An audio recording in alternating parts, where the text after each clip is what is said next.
Hi guys! So, nandito na kami sa bahay na kakabitan namin ng pinto.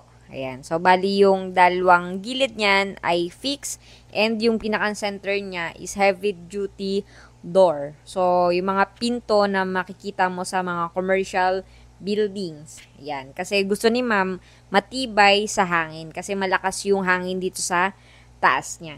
Ayan. So, yun yung itsura nung pinto na ikakabit namin. Yan. So, bali, nag-prepare na kami ng mga gamit na dadalhin namin sa pagkakabit. Yan. So, tricycle lang yung gagamitin namin kasi malapit lang naman yung bahay ni ma'am. Ayan. So, bali, gumamit kami ng laser para makuha namin yung pinakang sentro nung pinakang kakabitan or yung hamba nung bahay. Ayan. So, para hindi na rin kami guhit-guhit kasi pantay na yung laser niya. Ayan. So, dito sa bahay niyo, medyo maganda yung nung hamba, yung kakabitan namin.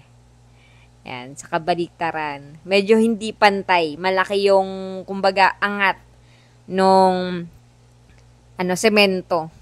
Kumbaga sa yung, siya, kuba.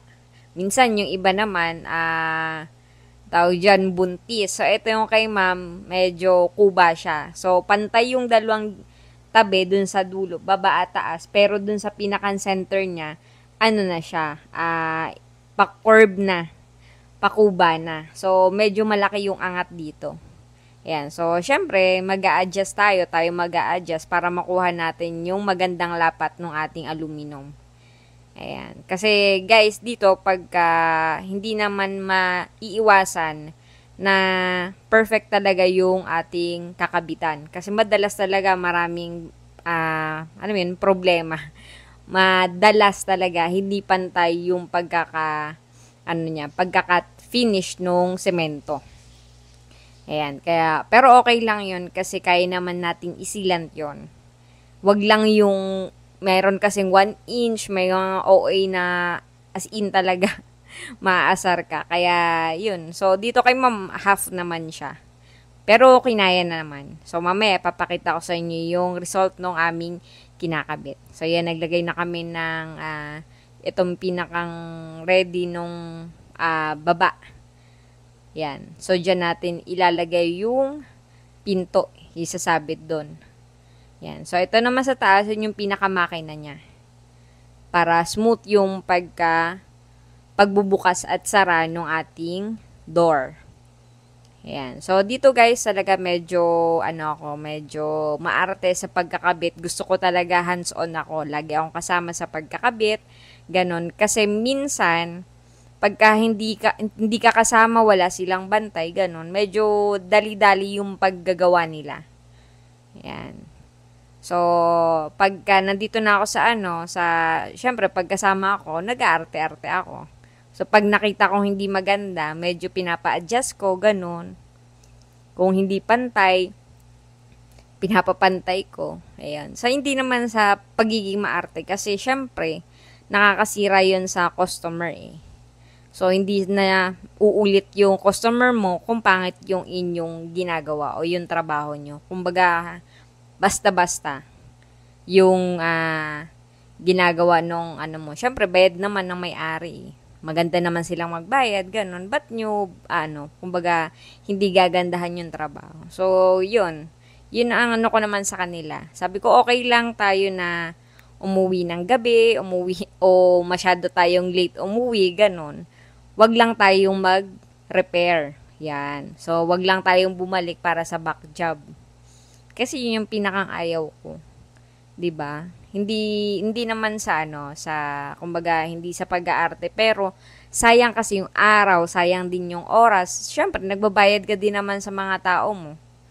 Ayun. So, doble-doble yung, kumbaga, yung gastos and yung araw ba na nasayang. Instead na pwede mo na magamit sa ibang bagay yung araw na yon. Ayun. So, yun naman. Talaga nag-aarte talaga ako. Ayan guys. So, bali sa trabahong to, mas okay sa akin na ako yung nagsisilant. Hanggat maaari, hanggat kaya ko, ako yung nagsisilant. Lalo na kung, kumbaga, diretso na siya sa glass. Kasi dito, sa pagsisilan, hindi siya basta-basta ididikit mo lang.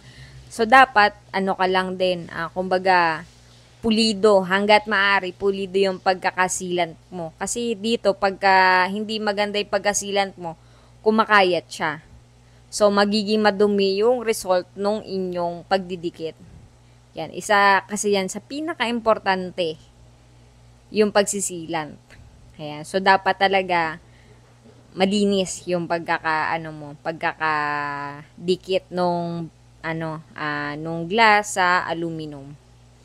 Ayan. So, pag medyo naman, alam ko, hindi ko naman, kumbaga, marunong naman yung mga tao, yung mga trabahador. Pero, syempre, hanggat maaari, ako na lang din. Pero pagka hindi ko abot, or medyo pagod na ako, at alam kong hindi naman yung bubog, hindi naman masyado madudumhan. So, sila na yung pinagsisilan. Katulad nito, yung sa semento, tapos ang kalapit niya is aluminum na. So, sila na pinagsisilan ko niyan. Ayan. So, matagal din kasi magsilan, guys. Ayan. Kaya, so, kami, hati-hati kumbaga sa trabaho. Ayan. So, habang nagsisilant ako, nag-aayos siya. Ayan. So, ganun lang guys yung trabaho ko dito. Puro silan, tapos puro silip-silip ko anong maganda at hindi maganda, ganun. Maganda naman ang result,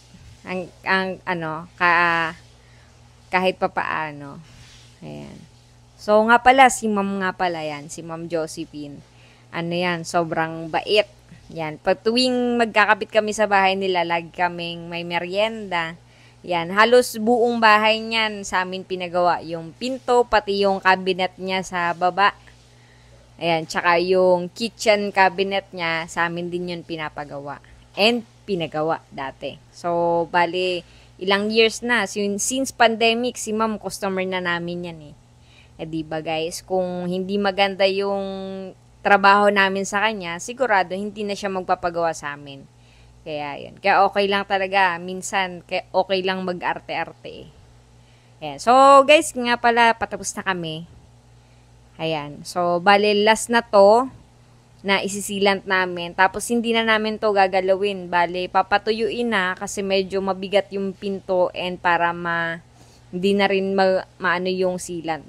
Kumbaga, maibo. Ayan. So, yan na. Last na yan.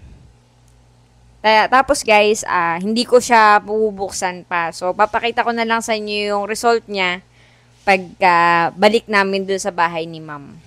Kasi babalik pa naman kami. Kasi may project pa kaming tatapusin. Yung kitchen cabinet niya, bali, ayusin na namin. Sisimulan na namin gawin. Ayan guys. So, yan yung heavy duty door ni ma'am. Bale, may frame yan. Kasi yung isa na heavy duty, frameless. Yung parang sa Jollibee. Yun. So, bale, yan yung ginawa namin kay ma'am. Kasi yan din yung gusto niya. So, kahit malakas yung hangin sa taas nga naman, walang problema. Ayan. So, yan guys. Thank you. Yan na yung aming project.